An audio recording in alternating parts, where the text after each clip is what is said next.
First and foremost, I want to give a big shout out to Diddy, whose place is here, and you allow us to come in here. This man is amazing. This place looks like a steakhouse, but sells clothes. And he's also, no, it's True Talk. That's the inspiration, correct?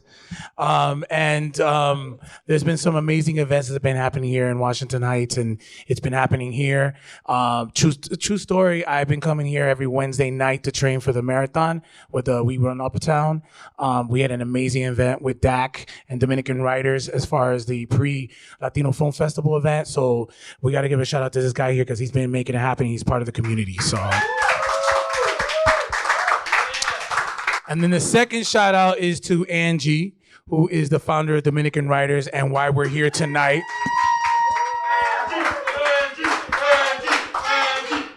And we had a meeting a couple of months ago and she's like, listen, you're a board member. What are you doing for me?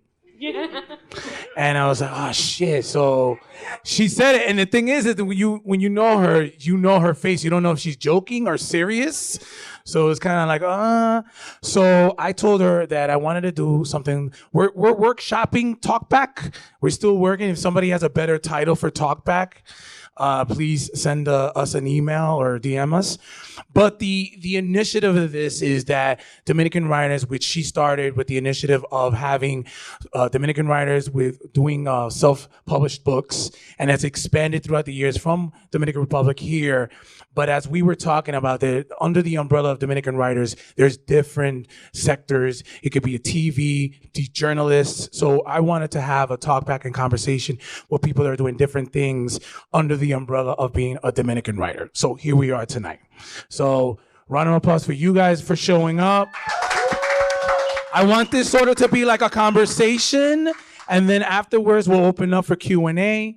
And then from there, we'll give a mic to you guys so you can ask questions. We're recording it. If you see someone who's coming in the door, just let them know to be calladito. If you guys want to whisper, remember, most of us are Dominican. Dominican whispers do not count. So you would like to go outside. And let's get started. So my name is Michael Diaz, also known as Juan Bago, and I am a writer myself. And I've been with Dominican Writers for about 4 or 5 years, right? Yeah, and tonight is special because I've been following these women's careers for a very long time. You ladies have been amazing, and I've been sort of flirting with the idea of doing this for a while because I figured what you guys are doing is not easy. It looks at some ways where it's like, okay, but for you guys to be Latina and Dominican and doing this is an amazing thing. So give it a round of applause for them. And so because they wear different hats, I sort of wanted to introduce, and then you tell me what you do, all right? So first off, we have Greydy Diaz. Round of applause. Hi, everyone. My name is Greydy Diaz. I'm a journalist, host, producer, tastemaker, a little bit of everything. I work with different media companies and brands to storytell, whether it's interviews with athletes or helping them push a product. Yeah. Yes. Hi, everyone. Is this on? Yeah. Oh, my name is Jennifer Mercedes, also known as La Chica Deportes. I am a journalist, host, and producer as well in sports. I created my own platform over 10 years ago when doors were not opening for me. I was like, you know what? Let me just open that door. And so same as Grady, storytelling. And for me, it's really important to tell athletes' story, specifically Latino athletes, giving them a platform to tell their stories in their own native tongue. Yes. Hi, everyone. I'm Erika Fernandez, known on social media as Curls and Sports, obviously. I thought of the name to kind of stand on in the media room where there's nobody that looks like any of us usually in those media rooms, which is unfortunate. I just made 10 years last month in the field, which is crazy to say out loud. Like I was telling Grady earlier, free counts. That's also when we were working for free. Those years count. I don't care what anybody says. And it's a pleasure to be here. Thank you. So I want to start all the way back. I want to know, when did you guys fall in love with sports? What got you into sports? What age? What was that space like? Well, I've been playing sports my whole life. I was that girl who, at Catholic school, I actually wore shorts underneath my dress every day. So I'd be playing two-hand touch football. basketball, kickball, everything. So I was, that girl who was always outside, always riding my bike, just a super active kid. And now I'm a super active adult. I still play basketball, I golf, I play pickleball, I play tennis, I surf when I'm in DR. I do everything, but I love movement. It does so much for my mental, just for my health, and it brings out that inner child still. Jennifer. I fell in love with sports was with my dad. As you all know, baseball is in the blood of Dominicans, and it was in my house nonstop, really. And so I grew up watching baseball with my dad. I played Little League through high school. I was playing softball, so that's really where I fell in love with the game. Grady, I am so envious of you because I wish I was like that super athlete like you. But yeah, that's where the love of sports came, was really with my dad, bonding with my dad, and watching Yankees and Mets at my house. Similar to Jen, same thing, bonding with my dad and my older brother. Even though my older brother was more into basketball and football, that's where my passion from that came from. But same, Dominican dad, what are we watching at home? Baseball. There was no ifs, ands, or buts. If anything, he would hate the fact that my mom, I'm half Dominican, and my mom would sometimes want to watch soccer. And she's like, I'm sorry, he would say, no, we're not watching in the house because I don't understand the game. So I still don't. And where did it pivot where you have the passion for sports to say, okay, I sort of want to get into this, not professionally just yet, but like having that sort of sense of passion of reporting it or talking about it? Well, I had no plan to do what I'm doing at all.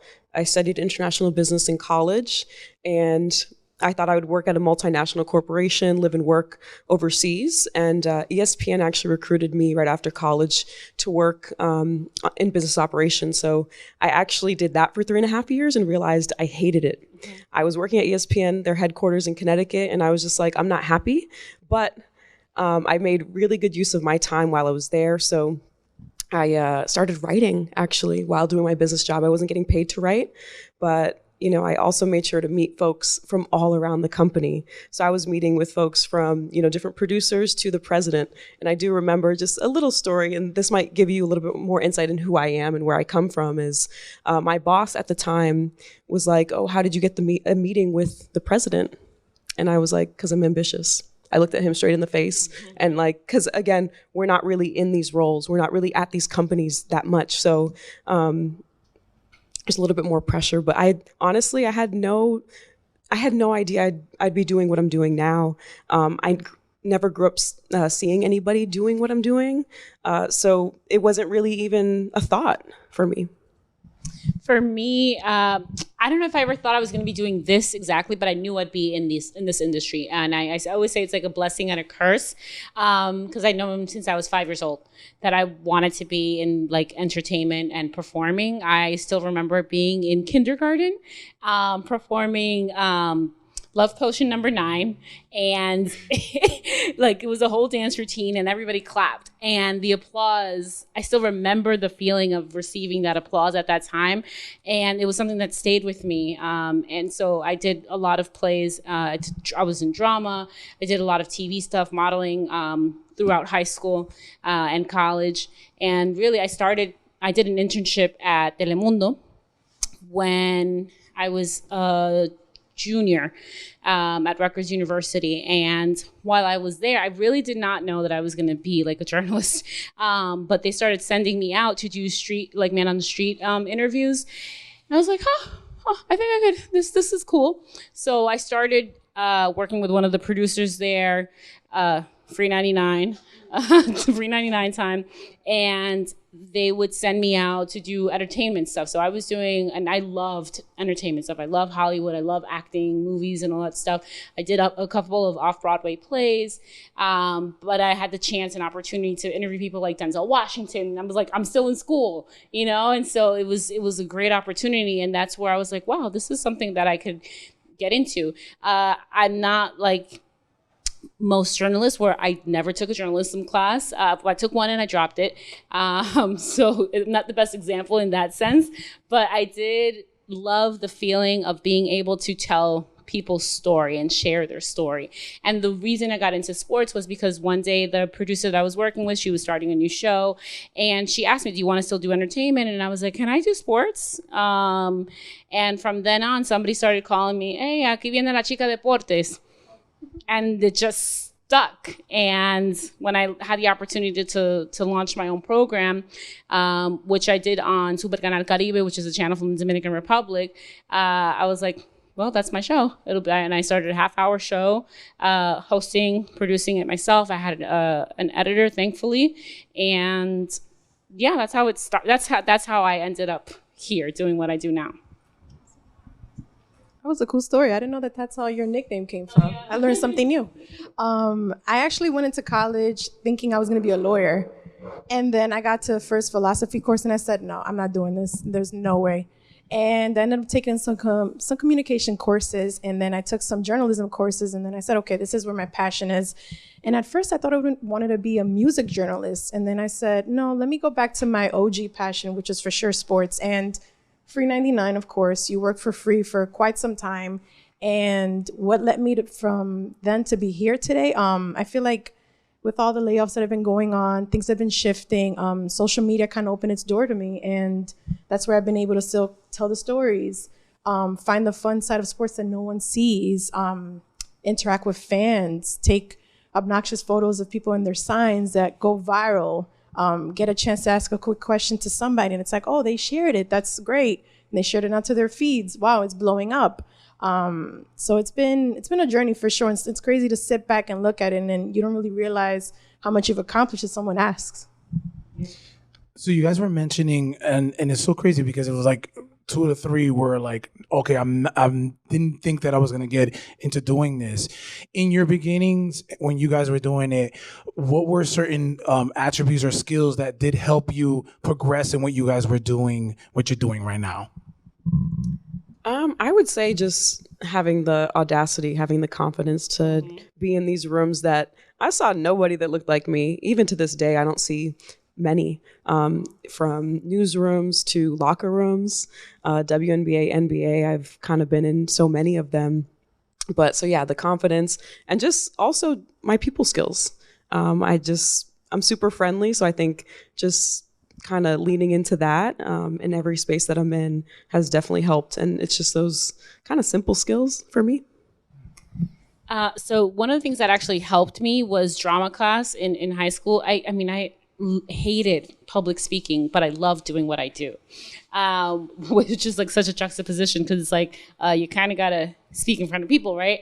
But drama class really helped me just get rid of that fear of being stupid or just failing. And so being free is something that I think we all have. It's just the freedom to just be who you are. I think that's a really important skill to have at the people skills. And being ambitious, like Grady just said, when I started, the only person I had seen that was doing what I was trying to do at that time was Celines Toribio, who had Sabor a Baseball on ESPN Deportes. And I was like, I can do that. And thankfully I've had the opportunity to speak to Celines about that because she was somebody who I saw. She was the only one I saw, but I saw somebody else like, hey, she's Dominican. She's out there doing exactly what I want to do. But it's being ambitious and not being afraid of doors being closed in your face. It's an industry that you hear a lot of no's, a couple of yeses, and you just have to push through. And there's a lot of criticisms. There's a lot of noise, and you just have to learn how to block out that noise and stay focused on what it is that your goals are, your mission. And if you know your purpose, it's so much easier. I would say kind of a little bit of everything that they said as well. Confidence for sure, knowing that you can do it. And it's okay if you have a plan B and C lined up just in case things don't work out. I think that that's the part of college that doesn't really set you up for it. It's like, hey, you have this degree, now go out into the world and get the job. And it's like, all right, how many times am I going to keep, messaging people on LinkedIn these days, which is insanely popular. I had no clue people were doing that. And I guess at my age, I'm like, I don't really feel comfortable doing that. But I admire younger generations for, hey, how can I get in? I saw this job opportunity. how can I make sure that my application gets seen? And I'm like, I don't know if I would do that, but I admire that. So the audacity to make sure that you could go after it. So, and also kind of corny, but never really giving up. I feel like that's the part of it where, you know, you see on all these inspirational quotes on Pinterest and everything else. And it's like, it really has some valid points. So you really can't give up on your dream. My next question, you guys, you know, a lot of us are artists, and anytime we get interviewed by another Latino, it's like we spring up because they know there's a type of way that we can relate, and we know that the narrative is different. Can you three explain a little bit some of the moments you've had where you've been able to interview a Latino or someone, and how great that feels, but what you guys can bring out as far as the narrative with these athletes, which when there's a narrative in general is not the same when you have someone doing the interviews? It doesn't happen that often for me, but when it does happen, it's the best feeling. It's like we understand each other. There's that instant connection. So yeah, I mean, it's everything, and we're gonna start seeing it more, especially with what I'm doing in women's basketball, because there's a lot of Latinas who are making it. You know, D1 now, even more so into the WNBA. Like we're really getting there. So I'm so excited for, you know, the momentum that we have right now, and I can't wait to continue to interview more Latinas in sports. Yeah, for me, it does happen often because I am in baseball, so we know that there's a lot of Latinos. A lot of the superstars are Latinos and come from Latin America. And I can tell you so many times that I've had players be like, oh my God, por fin, somebody who speaks in Spanish. Because for a lot of times, you know, they're struggling to express themselves exactly how they want to express themselves. So when I'm able to do those interviews, a lot of the guys are grateful. And it's the reason that I've been able to create so many relationships over the past 10 years with a lot of the guys. It's because we connect in a level that some people on the outside don't really understand. Like the Latino community, like we are family, right? It doesn't matter who you are, where you're from, but if you're Latino, like, hey, ese primo, you know, like I have a lot of the guys who are like, esa mi prima, like, cuídala, like, and stuff like that, you know? And so we all have similar stories, even though these guys, you see them up on a stage and, you know, making millions of dollars. We all still have the same story. We all come from the same places. We all have similar struggles. Family, you know, they're all immigrants, and we all have families who are immigrants, first generation here. And so when we share that same thread, it's just a connection that is when I have other journalists sometimes who are Anglo-speaking, and they see me and they're like, Jen, how'd you get that interview? Like, how'd you get so-and-so? And it's like, we're family. Like, the guys are not gonna say no to me. Like, it's just what it is. And it's because they know the struggle. And a lot of the times, if they don't, they'll be like, oye, manita, I got you. You know, because they know what the situation is like. And just to go back to your question, obviously, like, it's just a blessing and an honor to be able to do those kinds of interviews. For me, it happens sometimes when I'm doing combat sports. It happened with Canelo Alvarez, and he speaks English, but he's obviously more comfortable in his native tongue, Spanish, and he's so damn nice. And it's crazy the rep that he gets just because people are badgering him like, oh, why don't you learn English? Learn English. He learned the language, but he's just still more comfortable in his native tongue. So I've been really grateful for those opportunities because they were like, wait, you speak Spanish. Do you have a second? I'm like, absolutely. I'm not going to say no to this opportunity. And then he hears the Spanish. So it's like, coge más confianza. He knows that, all right, she's not going to misinterpret a quote. She's going to make sure that she says it the way that I said it and not also cut it off or chop it up, which I've noticed that some of the interpreters unfortunately do. And that's terrible because it's like they're kind of half-assing the quote. And I don't like that. Yeah, and if I'm just going to... Just what tail of what you just said. My advice to like Anglo-speaking media is when you have a player who says something, and maybe the words aren't exactly like, you know, a complete sentence. You know what the player is saying. Do not type it word for word to make them look like they're stupid or like they're illiterate. It's offensive because you know what they're trying to say. Like, don't put the and the, you know, like it bothers me to no end when I read quotes that are literally verbatim from the player when you could have just taking out that one word and all that stuff. So that's my advice to Anglo-speaking media.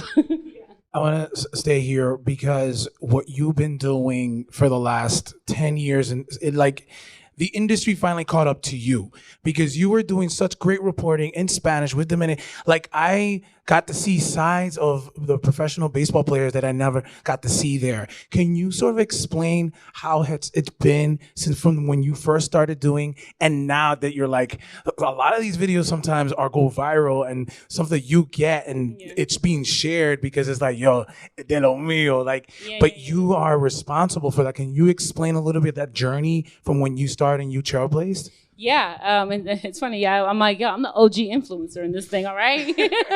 I started my YouTube channel 12 years ago, when there weren't a lot of people doing that. And yeah, it's awesome. It's been interesting. I was the only woman for a long time, or one of the few women for a long time at Citi Field, Shea Stadium, when it was Shea Stadium, Yankee Stadium, and even to get the credibility to be able to, it's not easy, right? To be able, and you know this, to be able to get credentialed as media at these stadiums. So that's the first struggle, is for the teams and the industry to take you seriously. And so once you have that door open and you're able to tell the stories and create the content, it's interesting for me to see the growth of it. And like you said, like now, I have a lot of my videos go viral, and it's like, shit, that was my stuff, right? Like when I see a video that has 5.4 million views, I'm like, oh my God, I did that on my own. And it's the content, and it feels so good because it's so validating that what I'm doing is resonating with people. The struggle has been real the past 12 years. It's not easy, especially when I was starting out. I mean, there was a lot of tears cried sometimes, getting those no's, or and a lot of fighting to try and, have teams take you seriously. Like, I'm here to work. Unfortunately, we always get the short end of the stick in this industry as Latinas, and then as women on top of that, and then Latinas of color on top of that, we get the short end of the stick. And so you have to literally, just work 3 times as hard as our counterparts. And thankfully, it's paid off. I'm so happy when I go to the ballpark and I see other women doing what I do, because I'm like, yes, like we were breaking down these doors, and that's the goal. It's to have more people who look like us in these opportunities, sharing our stories, because it's the only way, really, that things will change and that players will have their truth be told. As much as, there are very talented Anglo-speaking media members, there's just something about having people that look like you tell your story. Yeah. Representation 100 is so cliche, but representation 1000%, it matters. When you see somebody who looks like you, it does something. I told, when I was working with La Vida Baseball, so La Vida Baseball is a company, it was a digital company that created content for the Latino community. But our owners were all white men. And thankfully, when I started this, all of the George Floyd stuff was happening. And it was like, I don't know if this happened to any of you, I don't know if it happened to you, but for me, it was like, I grew like a backbone that I didn't know I had.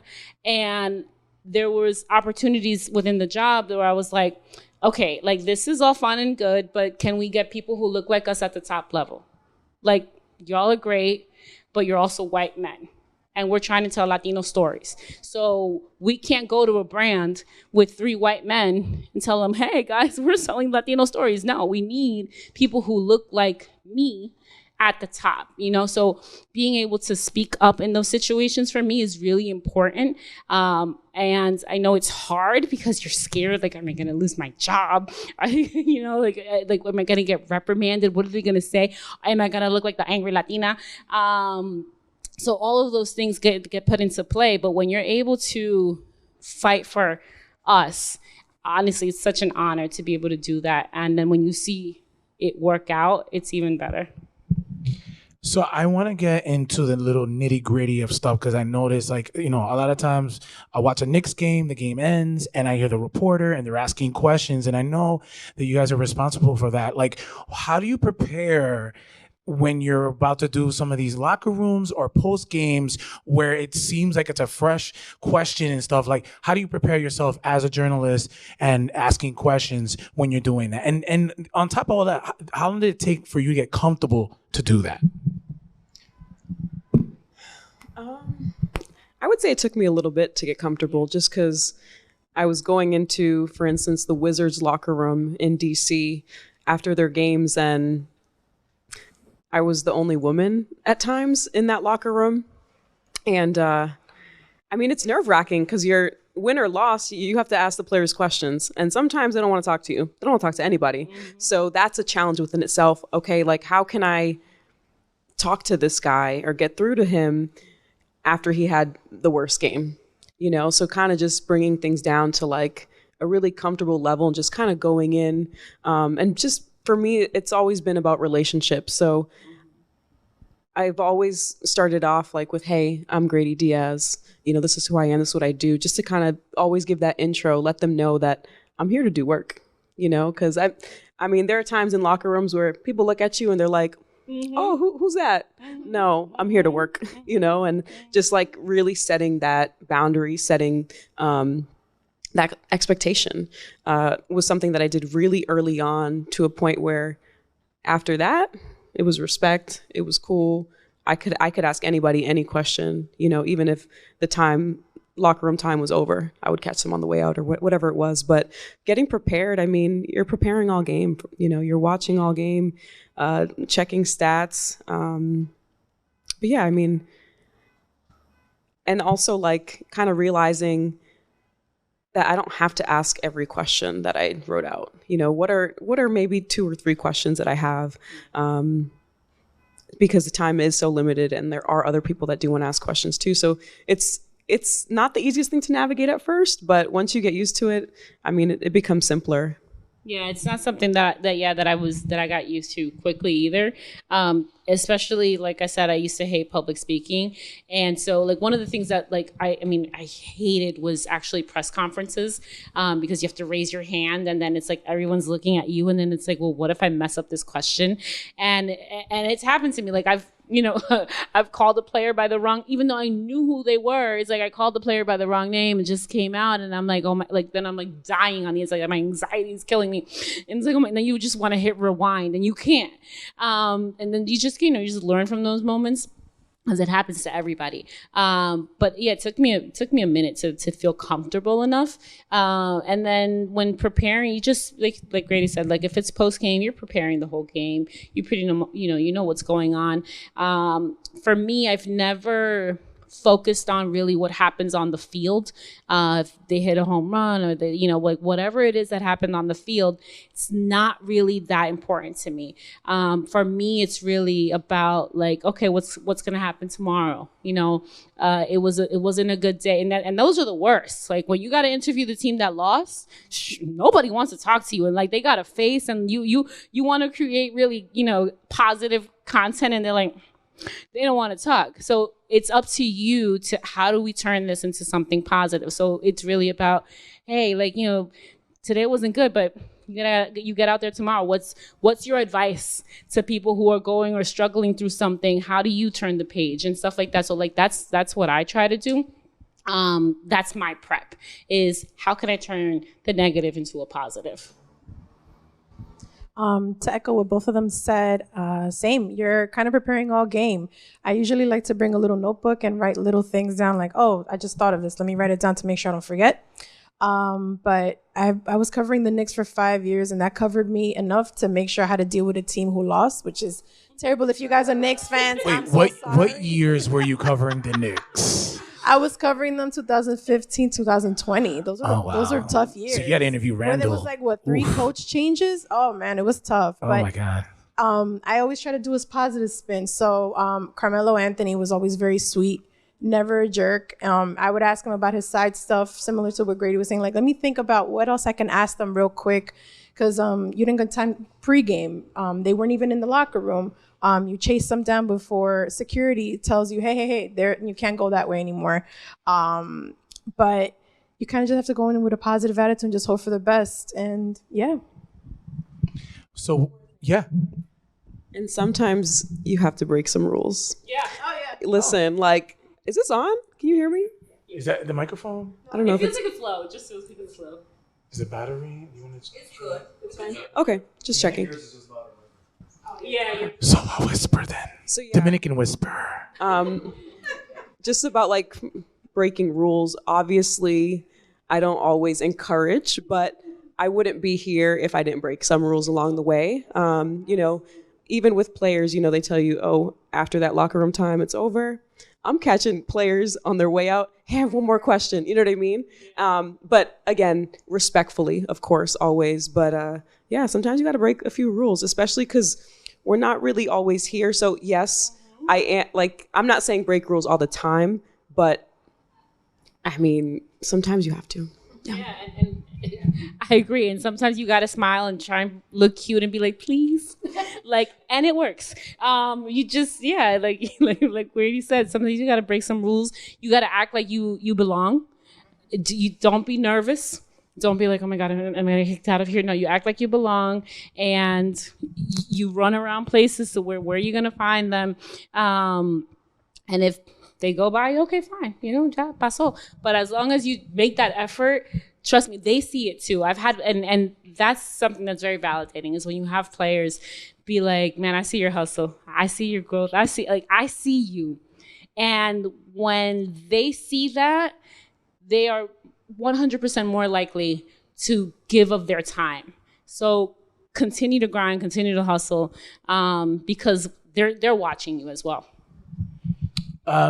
We were talking about this prior because I was trying to figure out that right terminology. I was saying code switching, but when you hear code switching, you think a certain thing. But what I've been noticing, because I'm wearing a Knicks Film School sweatshirt here, and this is a podcast post Knicks game, but then that same host will go on SNY and only get 2 minutes to talk about the same topic, or you go on First Take and you're talking to a national thing.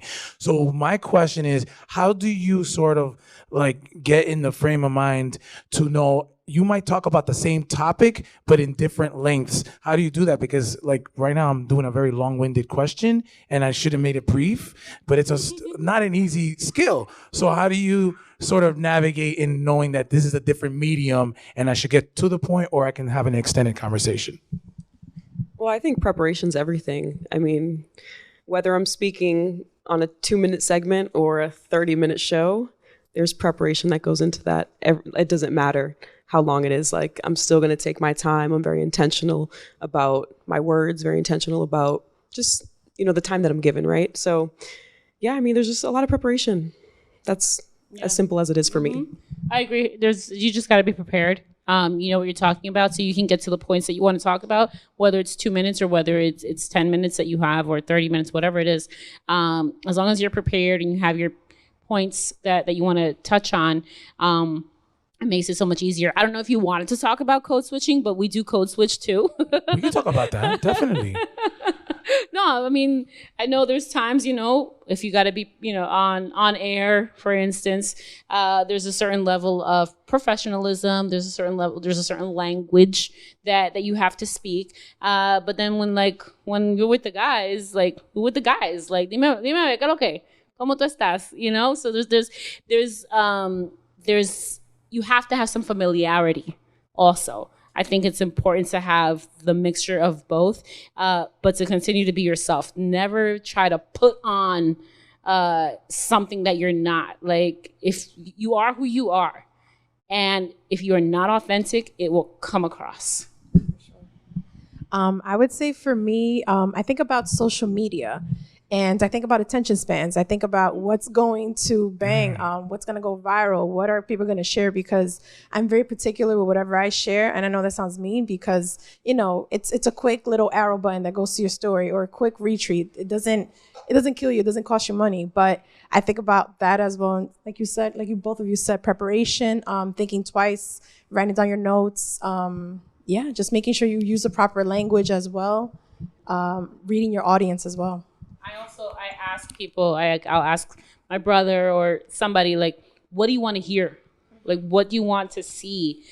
Because especially when we're sharing content on social media, like, you want to speak to that audience, right? So to get a firsthand take of what it is that you want to hear, it's helpful for me. That's part of the preparation.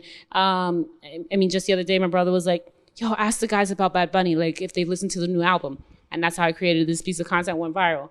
And it's like that. It's just trying to have your ear to the street and see what people are talking about, what's trending.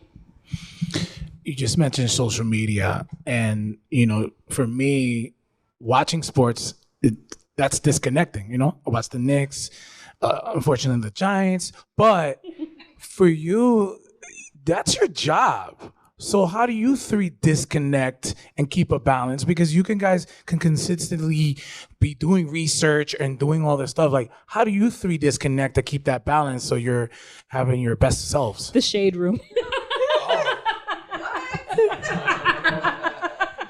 only unreputable. No, disconnecting. For me, disconnecting is traveling. It's doing things, away from sports sometimes. Although sports can be disconnecting for me too, like at least playing sports. I love it. But traveling, I mean, I'm going to DR on Sunday, so that will be some time away. I'm so excited. I try to go a few times a year if I can. But yeah, so for me, it's traveling. It's spending time with my family, my friends, just doing anything that makes me happy, really. Yeah, traveling as well. And I make sure, for instance, because, it's all about the algorithm on social media. So if I'm on TikTok, I've always made sure to like specific types of videos. So I'm not really getting bombarded with a bunch of sports stuff on TikTok. I'm getting a lot of more like educational stuff, motivational type of stuff. That's what I get on my feed on TikTok. I don't get a lot of sports because I've made it intentional that if I'm on TikTok, I want my mind to be somewhere else. So that's how I really try to disconnect. And friends and family, really close with my friends and family. So spending time and talking to them. Similar to them, traveling for sure. And my daughters kind of pushed me to just disconnect, because you want to make sure you don't miss those moments. So thankfully I work from home unless I have to do an event. And she's going to be 2.5 in January, just to give you a sense of size and strength. She swivels my chair around and she's like, all right, you've been on the laptop for too long. You got to get off, Mom. And it's so cute because I'm just like, wow, like you've realized, okay, it's been an hour and you've been working. Can you give me some time? Can you dedicate a second to me? So she's kind of taught me that. So I'm like, all right, let me be mindful. And D&D is amazing. I didn't realize it before being a parent. And it's been so freeing to just be like, wow, my phone's not going off, and I can truly disconnect and just be like, all right, Zen, let me watch a TV show. And if I'm watching sports for fun, let me not think, all right, can this go on social? Can I get this question? Should I email somebody? It's so hard to do that just because our brains are I feel like now we're just trained in that sense to just think about content. And it's so hard to disconnect from that. But the pandemic also helped just because I was unemployed and there was nothing going on. So that also pushed me to learn how to disconnect. Yeah, that part is hard. Like I don't know how it is for you, like when you're traveling, but I'm always like content. I went to Italy over the summer and it wasn't the sports content, but we went to a restaurant that ended up being owned by a Dominican. And I was like, I gotta interview the owner. Like and my friends were like, of course you do. I'm like, I have to do it. Like how can I not share this story? We're all the way in Italy, in this small town in Italy on the coast, and there's an owner who's Dominican, and all of the waiters are Dominican, and they're his family. I'm like, I'm sorry guys. I was like, can you guys go get me the cook or like the owner? So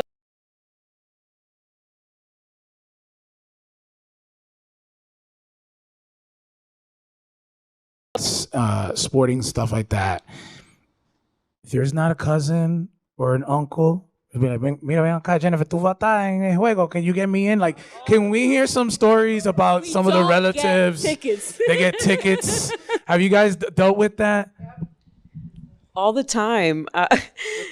Man, it's all the time and it's nonstop. And especially this summer, I'm very fortunate. I sit courtside at New York Liberty games. I'm a season ticket holder there, in addition to being media. And you don't know how many people ask me, can I sit courtside with you? I'm like, bruh, you know how much money I paid for this? I don't have, another extra seat. But, it's just, sometimes it's hard because people think that you get all these tickets. And sometimes I do get tickets. Yeah. And I do give away tickets. But it's like not to every game, right? Yeah. So that's kind of hard to navigate sometimes because I'm just like, yes, I have access as media. Mm-hmm. And yes, I'm also a paying customer in the WNBA space. But I don't always have the free stuff all the time. It's hard. Yeah, all the time.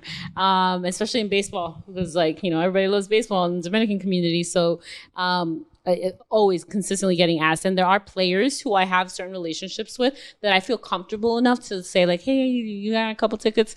But I'm also very mindful because players don't get tickets for free. Players have to pay for those tickets as well. And sometimes that's like something that people don't understand. Like they pay for the taxes at the end of the year. So there are times when like I'm able to get some tickets and I'm able to help, some people out. But for the most part, we don't get tickets. Do not come to me for World Series tickets. It's not going to happen. It's like you have a video of a game and then people are DMing like, yo, let me know next time you go. I'll go there. I'll hold the camera for you. That's the one. It literally happened this past weekend with the Águilas and Licey game. My dad was like, you don't know anybody? And I'm like, first of all, all of a sudden you're interested in my career more, but that's another story. But I was like, no, papi, I'm not going to get you tickets. I'm like, you can go on StubHub. That's where you can buy it at. So I'm going to open up for questions, but I want to, it's the cliche one, but you guys have sort of given a glimpse of that. But are there any advice or things that may not be obvious when you're choosing the career that you guys have chosen? I'll go last. Okay. So say that again. Any advice that's not obvious when you're choosing your career that you didn't know you didn't know before, but now you know now? Well, I think I said it earlier. Be yourself. Being yourself will take you further than anything else. Not being afraid to be yourself. I had one time and I remember it so distinctly. I like to laugh. And I like to smile. And I had somebody, another journalist, say, you shouldn't laugh so hard. And I was like, at one point I was like kind of self-conscious about it. But then I'm like, no, like this is what makes me, right? This is what makes my stories unique. It's about for me, it's about having fun. It's about, if I'm laughing, you're laughing, And so just not being afraid to be yourself, not being afraid to knock on doors and hear the no's, not being afraid to create your own opportunities. Social media it is a blessing for this generation because if ESPN is not opening the door for you, it's okay. You can start to create your own content and you can see how other people are creating their own content. You can collaborate with other content creators and get your stuff seen. So it's just not being afraid of knocking doors. It's not being afraid of failing, and just be prepared. Luck is to be prepared at when the opportunity presents itself. There have been so many instances in my life where I just happened to be, and I know, quick story. So I was able to do a feature piece for ESPN a couple of years ago with David Ortiz. And the reason that came about was because I had a phone call with the then president of NAHJ. And I wanted to join their new sports division that they were having. So I messaged him. I was like, hey, I'd love to, join this department. We were talking, and he happened to be the president of Latino content at ESPN. And I was telling him how I always covered the David Ortiz Children's Fund Foundation event, Celebrity Golf Classic event that he always had in the DR. And he's like, he's like, do you have a good relationship with David? And I was like, yeah, pretty good. He's like, so we want to do this story because he was retiring that year. And he was like, we want to do the story on David. If you can get him to agree to do a feature piece, it'll be you. I was not working for ESPN at the time. ESPN did not know me at the time. But he was like, if you can schedule something with him, it's yours. And I'm like, what? bet. I messaged David. I'm like, David, I need 10 minutes of your time. I knew, like, he was super busy that year because everybody wanted to be a part of his retirement. And I'm like, David, I need 10 minutes of your time. When and where, you tell me. He's like, all right, next week in Tampa. I was like, okay. I called them. I was like, okay. He said, next week in Tampa, we can go. And that's how it and that's how it started. I mean, I love David because of that, because it was 10 minutes of his time, but it was a feature piece on ESPN that was going to be nationwide on both ESPN1 and ESPN2 simultaneously. And so it's that, being prepared. Make sure you make relationships wherever you are. I would say two things. Don't be afraid to ask for help while also knowing that you got it. I remember my first Knicks game ever. I was super excited to get credentialed. So similar to what they said earlier, it's so hard to get credentialed anywhere. It's just they do a thorough check on you. They know if you're a Group A, they know if you're just trying to get tickets or an autograph or any of the nature. And I remember I was lost getting on my way to the court, and I'm like, I'm not gonna ask for help. I'm not gonna ask the security guard who was right there like 5 feet away. And I was like, I refuse to ask for help. Looking back, and I was like, why was I so dumb? Why didn't I just ask, hey, you know, the direction of the court's my first day? That was the easiest thing. Didn't even take me 3 seconds to say just now. But yeah, don't be afraid to ask for help. And the second one is, you're going to tell a lot of people that you want to do this as a career. Don't be afraid to tell them, because some people might ridicule you. They will be like, oh, but you can't make a career out of that. And it's like, yes, you can. It's, you know, you're against all odds. You're defying the odds as well. But don't be afraid to tell people, this is what I want to do. And stand by it and own it.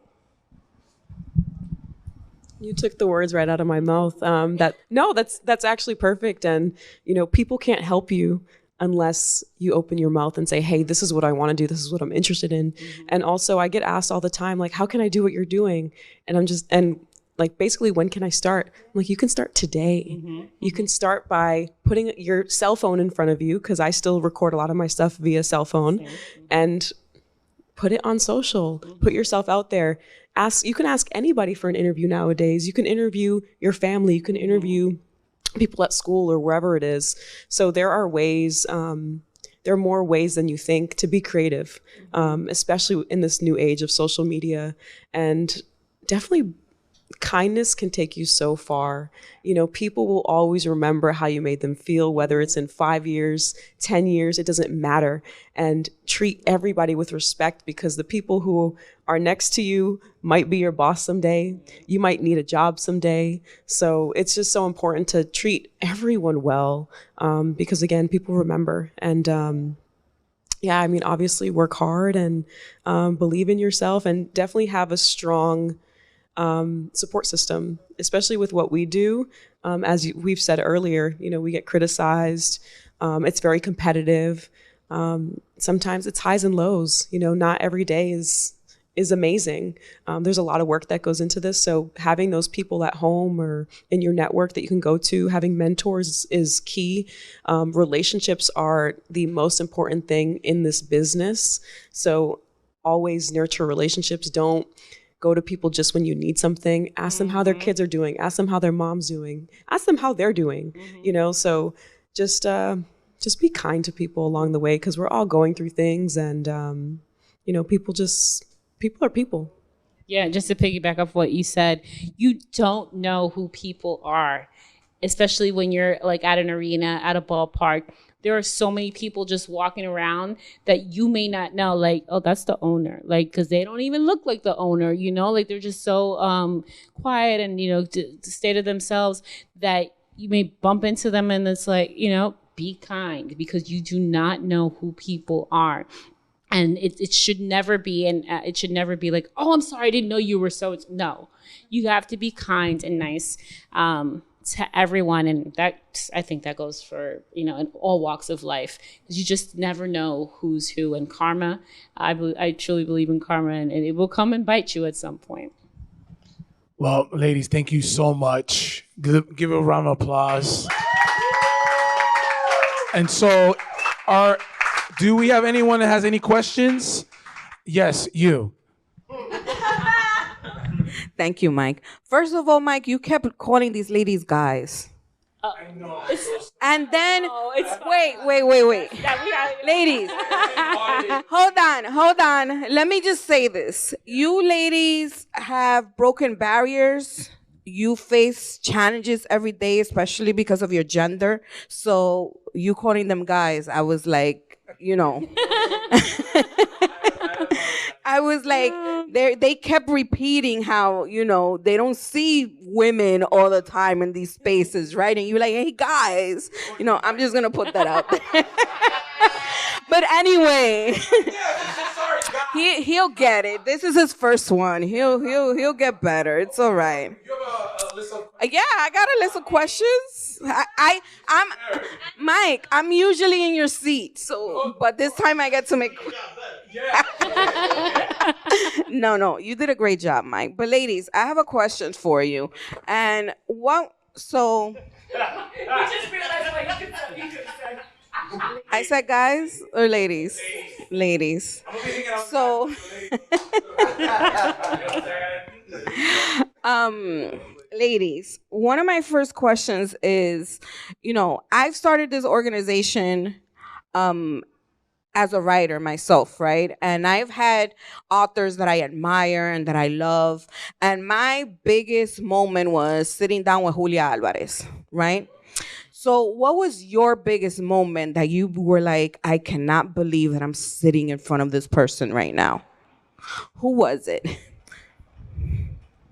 It's been a couple. So for me, it was Ken Griffey Jr. It was last year. It was they were naming. It was for the 75th year anniversary of Jackie Robinson Day, and it was similar to what you said. Your relationships. Someone was like, "Hey, Erika, would Sporting News be interested in doing this?" I'm like, "I don't care if they don't want to. I'm going." And I pitched it to my manager. They're like, "Yeah, sure, go ahead." It was beautiful because he gave me time of day. He knew that I just wanted. I'm like, "Can I just get 3 minutes with you? I swear, 3 minutes. Contao, I got you." And LeBron shared that story, and that's what made it go viral. So I'm like, yes, wow. I'm so happy I listened to my inner intuition, but that was like, wow, he's really here. Holy crap. So and Griffey's great. Like he's Griffey, but he's not Griffey. Like he's so cool. For me, and there's a lot. Honestly, like the first time that I was in a room with Denzel Washington, and I was just off to the side and watching. My producer was doing the interview, but at the end of the interview, he came up to me. He was like, "Hi, I'm Denzel," and I was like, "Duh." I'm like, "Hi, I'm Jennifer." So that was amazing for me. But in the sports world, it was Derek Jeter, and it was the year he was retiring. I was so nervous to ask him for an interview because it's Derek Jeter. And I grew up with a poster of him on my wall. And then it's like, he's here. And I had gotten to the stadium early. That's another thing. Get to the stadium early because you never know what you're going to get. But I was at the ballpark early, and he was taking BP early. And when he was coming out into the dugout, I was like, "Hey, Derek, do you have a couple of minutes?" And he's like, "I don't right now, but I'll come back." Usually that means they won't, but he did. And I was like, "Oh," I'm like, "Okay." And so like the camera guy got ready, and I have my side, like we all have our good sides for camera, and he was standing on my side, and I was like, "Could you just kind of move over here?" And he was like, "Why?" And I'm like, he's like, "Oh, is that your side?" And I'm like, "Yeah." He's like, "What if that was my side too?" And it was like, it just broke the ice, and I was cracking. It was so fun, and he was so much fun. And I told him, I was like, "Dude, I had a poster of you like in my room, and I'm here now interviewing you." So for me, it was such a surreal moment. And to this day, like he sees me and he's like, "Hey, what's up?" He's like, "Oh, so good to see you," and stuff. And so he's like mad cool. But Derek, definitely that guy for me. That's hard because I've been able to meet so many different players, WNBA, NBA, and just multiple sports. But probably Cheryl Swoops, who I grew up watching, and even players like Jason Tatum or Bradley Beal, who actually all of them I call friends now, which is really cool, which makes it even cooler. Like, so yeah, any of the folks that I've really been able to build a relationship with, in addition to meeting them. So like I said, Cheryl, Jason, Brad. Thank you. That was it. Oh. Any other questions? Anybody? I got a question. Oh, go ahead. Hello, ladies.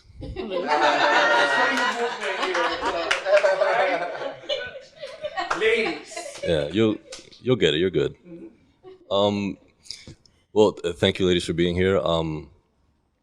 Each of you sort of touched on it, but I wanted to ask, like, specifically if you each had a story of being in a male-dominated industry, sports, between the lines, and even covering it. I'm sure you've come across struggles where people didn't take you seriously, things of that nature. Mm-hmm. Can you each give a story or an example of a time when you had to come face to face with someone and you turned them around with your sports knowledge, your professionalism, your determination, and you basically shut that stereotype down on them? Yeah, for me, I was just starting out, and I had a couple years in already, and I remember it just like yesterday. I was wearing white jeans and a tank top, not spaghetti straps, but it was just like a simple sleeveless tank top, and somebody came to me and said, so and so, who worked for this particular team, was talking about you, saying, why would she wear that to the ballpark? And I'm telling you, when I tell you, I was like, just normal, like you would go to the ballpark dressed, right?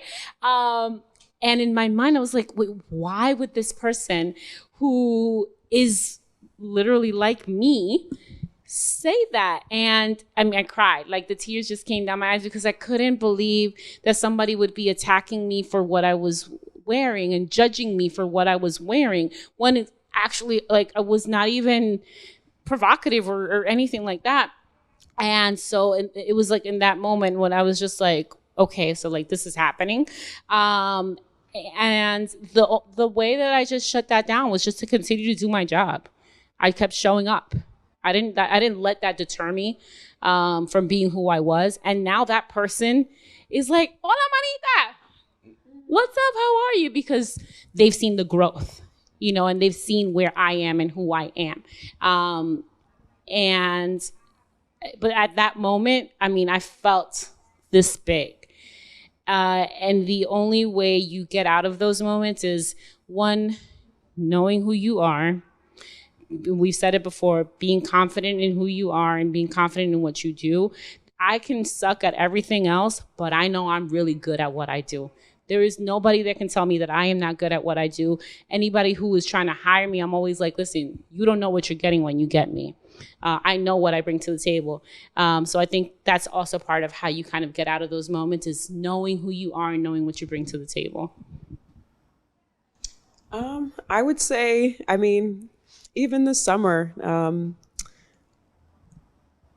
as it relates to WNBA All-Star with different opportunities, I've had folks try to box me out. But I'm Greydy Diaz and I always find my way.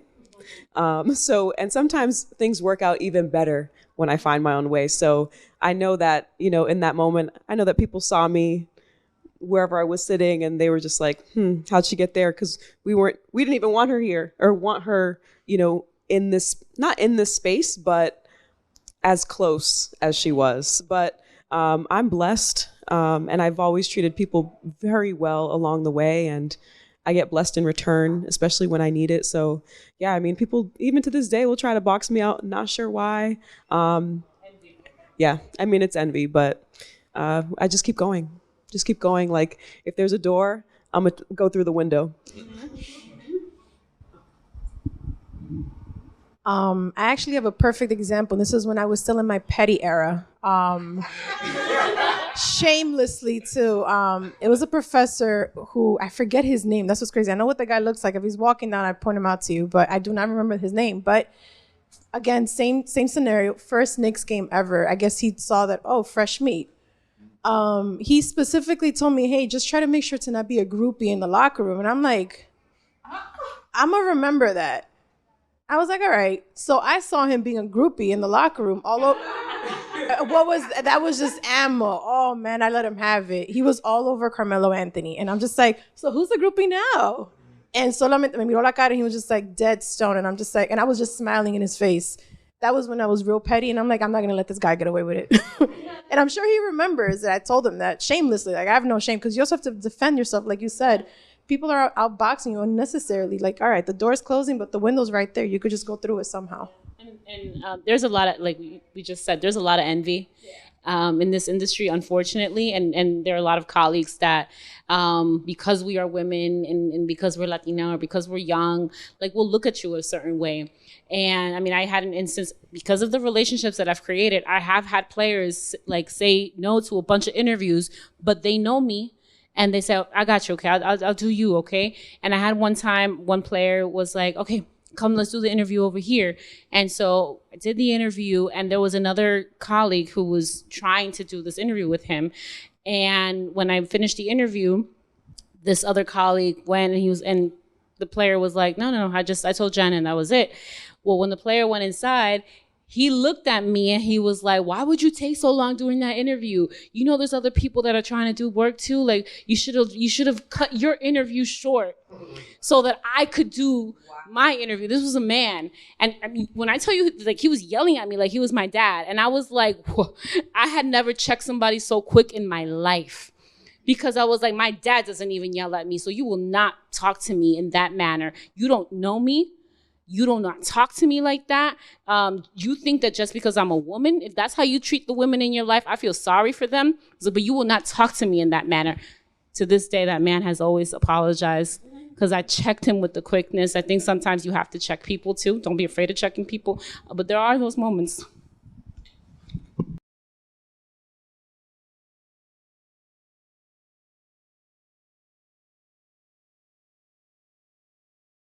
Basketball. So in the house, I was Dominican. Outside, I'm just hip hop, playing ball. And we were always arguing about whether it was basketball athletes or rap, MCs. And I never thought that I would get into that space. I was just like, this is how we live, right? From the arguing about rappers and the music, I ended up doing like a 10-year run.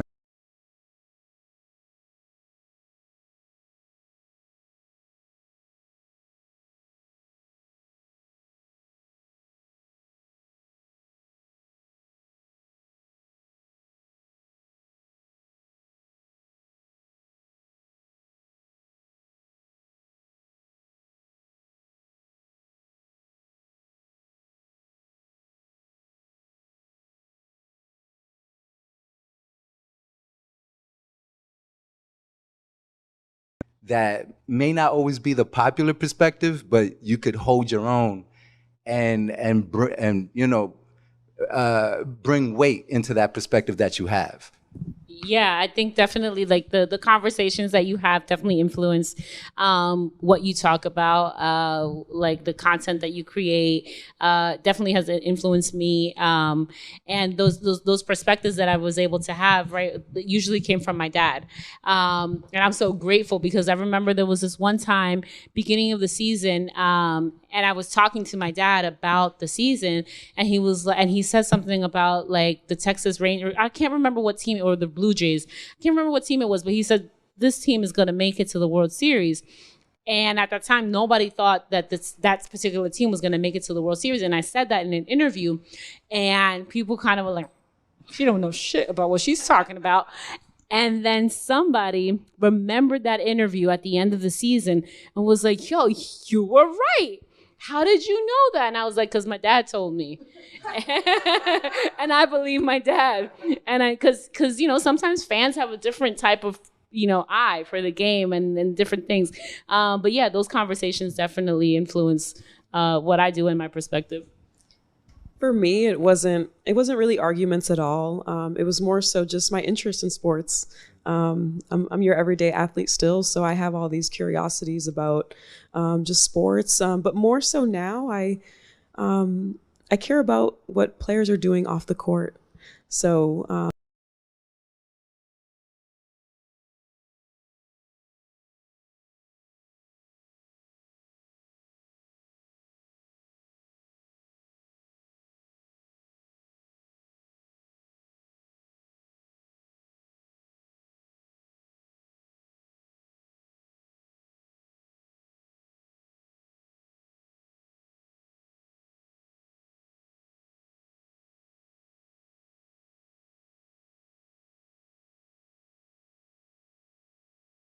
As long as you're not calling anybody names, I feel like you can have a healthy conversation.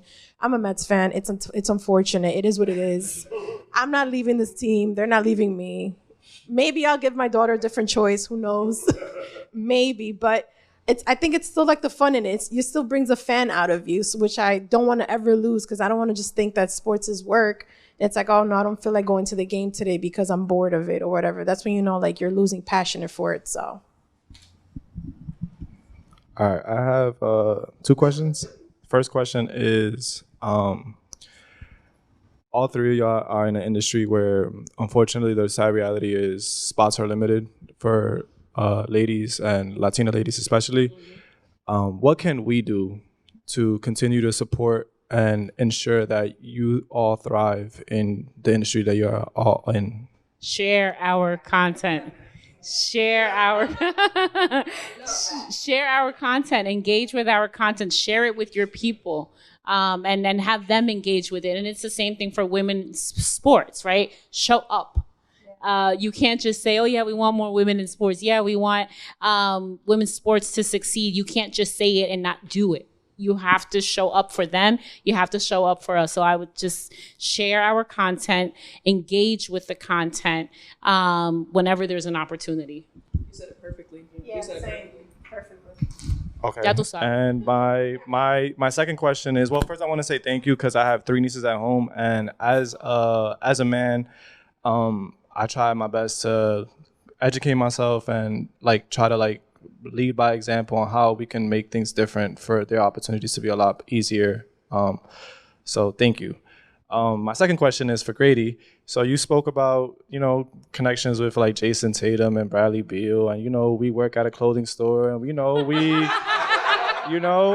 we got packages we can send out. So let us know. Let me know their sizes. We could probably send something out. I got a couple people for you.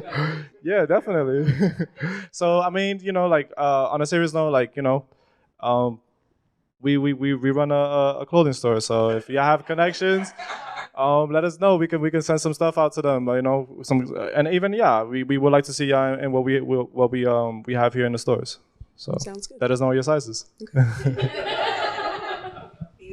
Are we good with questions or my cousin, Primo? Hello. Long time listener, first time caller. I know you guys said it was your father's. Ladies, see, it's. Hold on.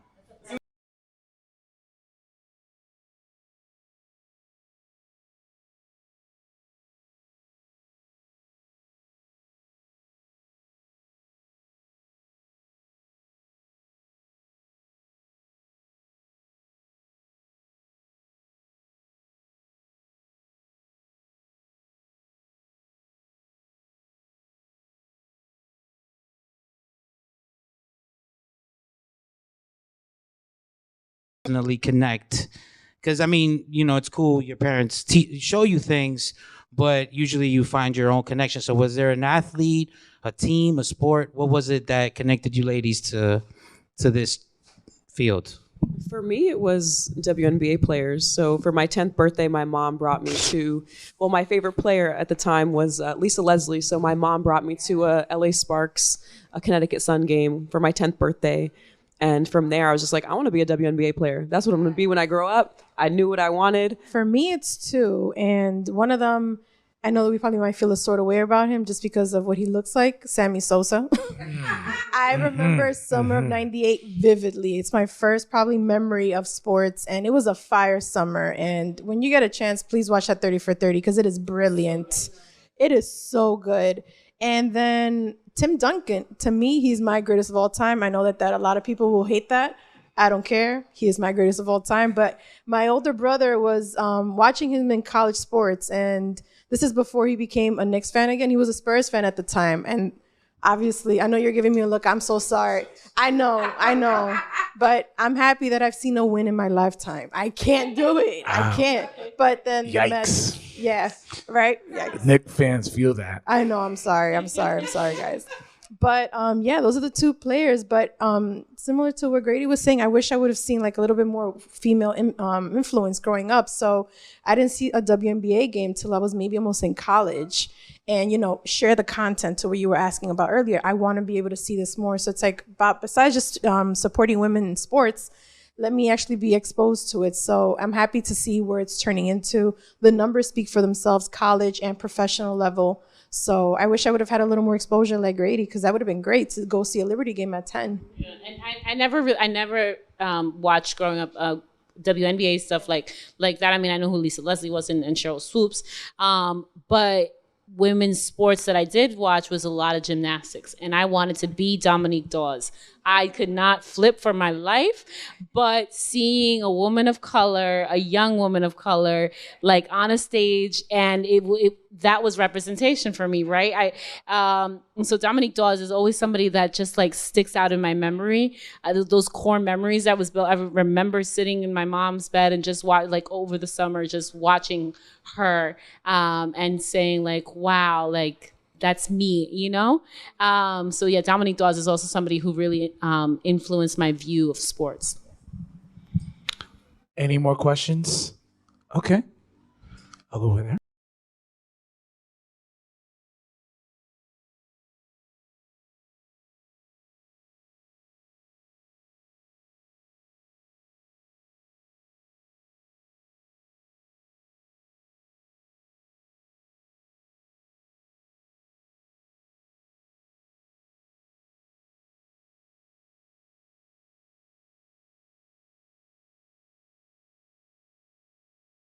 My bag.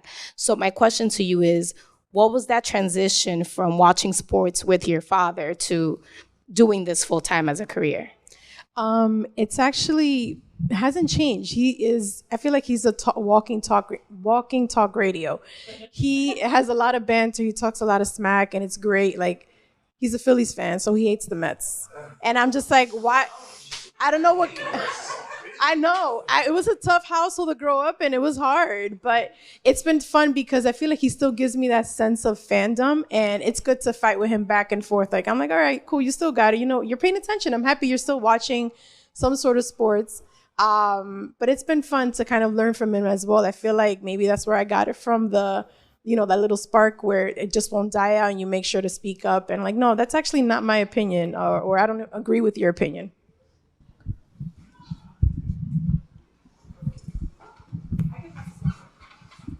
Hi, ladies. I have a question. So I asked secretly if there was any subject on football.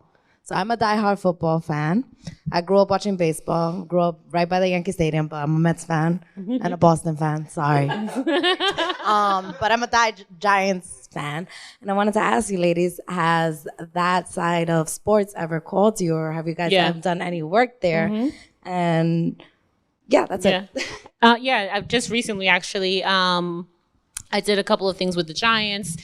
So I have had the opportunity to interview Giants players. For me, it's always cool when I'm able to do stuff with, like, when they do stuff in the community. That's always important to me. So they recently had a flag football tournament out in Paterson, New Jersey, where they brought in girls from in the inner cities, where they so New Jersey, I think it was, just recently flag football became an official sport. And so they are in different cities creating teams, and the Giants were a huge part of that. And so for me, that was really cool and really important. And oh my God, I can't believe I forgot her name. But it was the young lady who's a flag football player who was in the Super Bowl commercial. She was there. She's so cool, so nice. But that experience for me was really cool, just to see how this new sport is opening doors for a lot of young girls, and they can go pro in this. So the Giants were actually a huge part of that. Last year, I did an interview with Victor Cruz for MSG Networks, which was really cool. We actually danced some salsa together, which is really fun.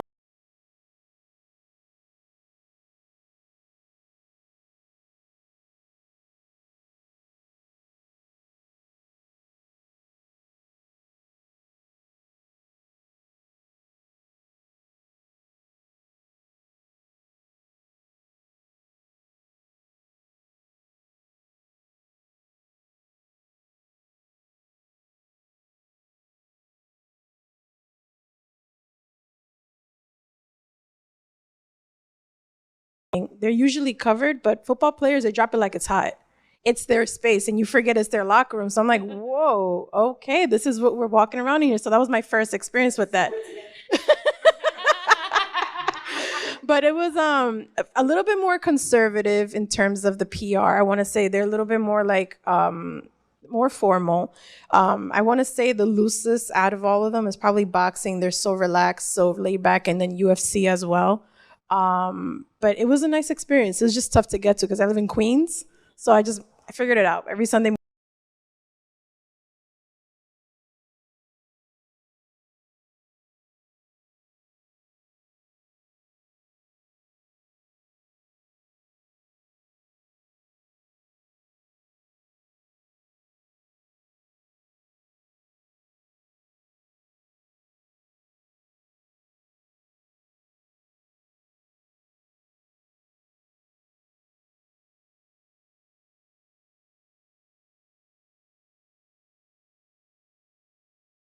to know, I really need to know what it is that I'm creating because I only have a certain amount of time in the day to cut, edit, and put stuff together because I have to put it out within those 3 days because if not, it's useless, it's lost, right? So it's just being very intentional with the content that you're creating and knowing the amount of time you have to create what it is that you're creating. Yeah, I think time management is the biggest thing. Deadlines can be really scary, especially when you have multiple people you have to interview for a story. So just kind of making sure you get everybody's story and doing it justice. So yeah, I think time management for me is the most important. I'm very old school in that sense. I use Post-its. I'll use Siri reminders. And it's really satisfying to scratch something off your to-do list. I'm like, yes, I got it done. Cool. Next task at hand. But I feel like there's so many organizational tools that really help you to stay on task. Definitely take advantage of all of them. And, don't be shy. Because I remember I criticized a friend for using Siri to remind her to text somebody. But now as a mom, I'm like, now I understand. It's because your brain is just so much different after you have a kid. So forgetful. So I'm like, all right, I apologize to her for judging her, but now I understand it's okay. We're only human. You're going to forget a thing or two. Make sure to use technology to your advantage and just as opposed to maybe not writing it down all the time. Any other questions? Yeah, I know. Oh, okay. So it's for all the for all ladies. So any ladies, I got it. Ladies. Any sports stories right now that are interesting to you or something that is kind of catching your eye? Oh, that's a good question. Great question. Oh, yeah. For me, it's WNBA expansion. Just from number one, the growth of the league has been incredible. There's a lot of money going into the league now from marketing, from brands. We're starting to see players get paid more. But there's still a long way to go, especially in terms of travel, roster spots and stuff like that. Like there's a lot of players who aren't in the league that are really good and should be in the league, but there's just not space. So right now for me, it's expansion. And we know that the Bay is getting a team and we don't know where that second team is going to be yet. But I just think it's a really exciting time. For me, it would be the expansion of baseball. There is a new baseball league that's going to be that is being created in Dubai. It's called Baseball United, and so I'm actually heading out to Dubai on Sunday to cover the launch. They're opening their All-Star Showcase is what they're calling it, and one of the things that really stood out to me from the beginning was that there was a lot of my guys, like I call them my guys, right? That were either investors or partners or players in this league. Somebody like Robinson Cano, Mariano Rivera, Adrian Beltre, Felix Hernandez. And Bartolo Colon is still playing at the age of 50 out there. He's going to be playing out there. So it's the expansion of baseball, the growth of baseball, to see that and to see our guys being at executive levels, stuff that you don't see here yet, to see it overseas, even though it is a U.S. Owned company, to see them have those positions is really cool for me, because you don't see it in MLB. We don't have a lot of Latino owners or even execs, and I hope that is the way that MLB will be going in. I would say for me, it's the UFC and boxing crossover. It's something that it's been interesting just from a work perspective. And then also wondering like which athletes are actually interested in doing it. There's a lot of smack talk that we see on social media. And it's like, are some boxers actually going to take them seriously? Are some UFC fighters actually going to step up to the plate? And then also like the heavyweight division in boxing, it's such crap. It used to be gold. It used to be respected. It used to be the fights that people would reel in, pay the pay-per-view, show it to the fights, go dress in your ultimate glam, bring out the bling, but it's just lost its luster, unfortunately. And we're wondering like, all right, there's an upcoming fight in February for Undisputed. So, I'm wondering is that where is that heavyweight division going to get back its glam where it used to be, where it was like, big names that we all know in this room. And unfortunately, it just hasn't been that way for at least 2 years. They've been playing too many games. Well, thank you so much, ladies, from the bottom of my heart for your time. You three are equally very, very busy women doing great stuff. Thank you for coming to Washington Heights. Thank you for everybody for coming over here. Chophouse. Diddy, you have been doing an amazing job the last couple of years having this space open for artists and events and even tonight. Thank you. As a board member, I'm so proud of you. Angie, thank you so much for allowing me to do this interview. Dominican Writers. Follow these three ladies. Follow Dominican Writers. Yeah, I know. This was my last event as a board member.